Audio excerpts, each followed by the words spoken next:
Hello, dear children. I hope you have done and made notes with the previous videos. Previously, we have made 2 videos on dimensions. Now, today lecture will be comprising about 10 quantities, out of which I have written 6 quantities here.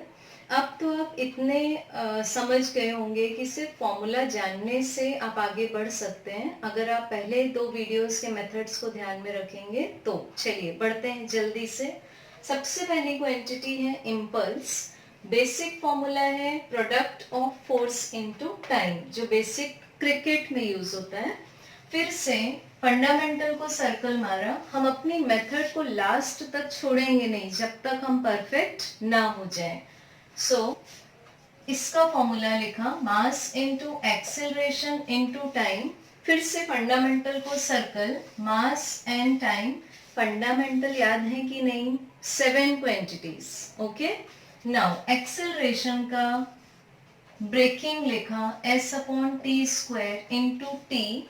Now T को cancel करके नहीं दिखाएंगे आप, because this is not allowed in dimensions, because dimension सिर्फ किसका खेल है? Power का। ओके, सो अब यहाँ से डायमेंशंस लिखने के लिए तैयार हैं। तो लेफ्ट साइड स्क्वायर ब्रैकेट में इम्पल्स, राइट साइड में L M T and their powers. So the dimension of L is 1, the dimension of M is 1 and the dimension of T is -1. 2 units मिलेंगे फॉर्मूले से, scientist based unit, and dimension से MKS unit. So this is 1 newton second equal to MKS unit 1 kilogram metre पर second. अब इसी के साथ लिखा हुआ है angular impulse. In previous lecture I have told you wherever the angular quantity is used it is concerned or related with rotational motion. तो जैसे ही आप एंगुलर में जाएंगे फोर्स कन्वर्ट हो जाएगा टॉर्क में, घुमाना पड़ता है आपको, टाइम ही रहेगा. फंडामेंटल को सर्कल कर दिया. टॉर्क का फॉर्मूला प्रीवियस लेक्चर में था force into perpendicular distance into time. अब डिस्टेंस तो लेंथ है तो fundamental and this is mass into acceleration. Distance को सपोज l लिख दिया और टाइम को t लिख दिया. फंडामेंटल को सर्कल कर दिया. एक्सेलरेशन इज डिराइव्ड, इसका फॉर्मूला लर्न है. So this is mass into s upon t square L into t. Now review time. All quantities are fundamental, but ये cancel होगा, ध्यान रखेंगे. The angular impulse equal to L M T in order. L dimension 2, M dimension 1 and t dimension यहाँ से check कर सकते हैं.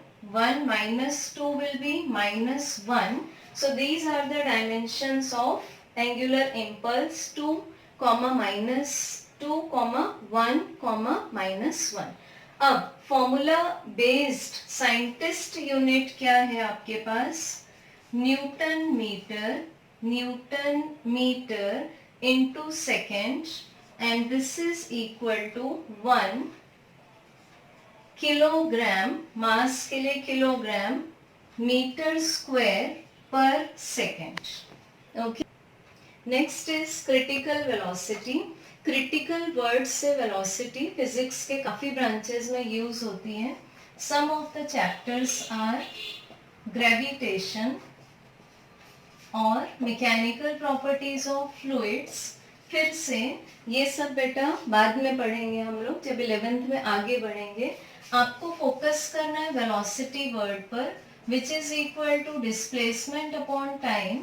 सो the dimensional formula will be lm t के powers l1 m0 t -1 and SI और MKS unit is same, metre पर second. Done. 24th is stress. This is used in mechanical properties of solids. फिर से आप 11th के letter section में करेंगे। Stress का बेसिक फॉर्मूला है force divided by area. 3 type के स्ट्रेस होते हैं। जैसे जैसे हम आगे बढ़ेंगे इलास्टिसिटी चैप्टर में वो आएगा आपको। फॉर द टाइम बीइंग ध्यान रखेंगे। अब फिर से इसमें से कोई भी फंडामेंटल नहीं है, तो m into A divided by area, derived के फॉर्मूले लिखेंगे S upon T square for area L square, all are fundamental. So this is dimensional formula L M T. So you can see, so L minus 1 M1 T minus 2. The unit will be according to formula Newton per meter square. So 1 Newton per meter square will be 1 kilogram per second square into meter. Denominator में ही आएगा. Hello. Next, strain equals to change in dimension divided by original dimension. अब ये term भी आपको mechanical properties of solids में use होगा. Strain आगे आप पढ़ेंगे, it may be of 3 types. Just for the moment, longitudinal strain, volume strain, shear strain. Detail में तो बच्चों हम लोग बाद में ही पढ़ेंगे. डायमेंशन के प्लेस पर आ सकता है लेंथ, वॉल्यूम और over here angle. So this is dimensionless, but इसकी कोई यूनिट भी नहीं है, इसलिए ये एक डिराइव्ड क्वांटिटी में आता है, ना कि सप्लीमेंट्री. ध्यान रखेंगे.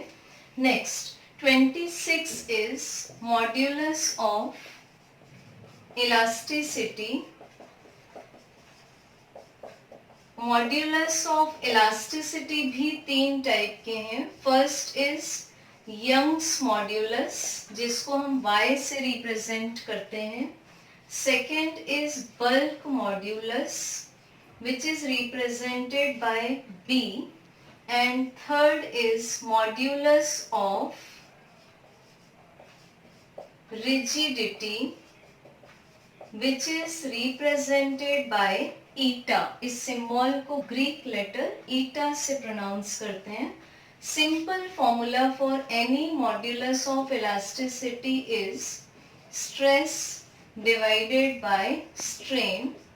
Now stress equal to force upon area and strain is dimensionless. Force के प्लेस पर L1 M1 T minus 2 and area के प्लेस पर L square. So this is equal to L minus 1 M1 and T minus 2. Scientist based unit होगा modulus of elasticity का newton per metre square and MKS unit होगा KG per metre पर second square. Next is specific gravity, which is basically used to compare density of any substance with the density of water at 4 degrees Celsius. As in 10th class also you have studied that water shows anomalous behavior at 4 degrees Celsius. So density and density is a pure ratio. So both will cancel and you get a dimensionless quantity. But still specific gravity or relative density has not any unit. Therefore, it comes under the category of derived quantities. Next is velocity gradient. Learn this well better. Wherever you find a word with gradient in physics, you have to divide that quantity by distance. Suppose temperature gradient means change in temperature by distance, means with distance how a physical quantity is changing, that is called as that quantity's gradient. So writing dimensional formula, this is fundamental. Velocity has formula L1 T minus 1 divided by L1. So this will be the formula for velocity gradient only remains as t inverse. अब ये देखकर कुछ याद आया कि ये किसके dimensions हैं? तो ये डायमेंशंस हैं फ्रीक्वेंसी के. So what can we say? That velocity gradient and frequency are homogeneous quantities. Next is temperature gradient. Just previous we have discussed कि कहीं भी आपको physics में grad और gradient word मिलता है, so आप उस physical quantity को distance dimension से divide कर देंगे. So this temperature and distance both are fundamental quantities. तो मैंने दोनों पर circle दिखाए हुए हैं. अब dimensional formula will be L minus 1 and only K1. But it is mandatory to write m0 t0. Next comes Hubble constant. Hubble constant basically a constant which is used in space science. फिर से इसको बाद में पढ़ेंगे आप. This is the ratio of recession speed divided by distance. Recession speed means होता है किस स्पीड से कोई भी एक ऑब्जेक्ट स्पेस में दूर जा रहा है अर्थ से. So when this is divided by distance, again we get the formula of T inverse. फिर से हम क्या बोलेंगे? Velocity gradient, Hubble constant and frequency are homogeneous quantities. But इसका एसआई यूनिट आप हर्ट्ज नहीं ले सकते. इसका एसआई यूनिट आएगा आपके पास पर सेकेंड. ओके, सो रिवाइज करते रहेंगे. In next video we will be practising new quantities. Thank you.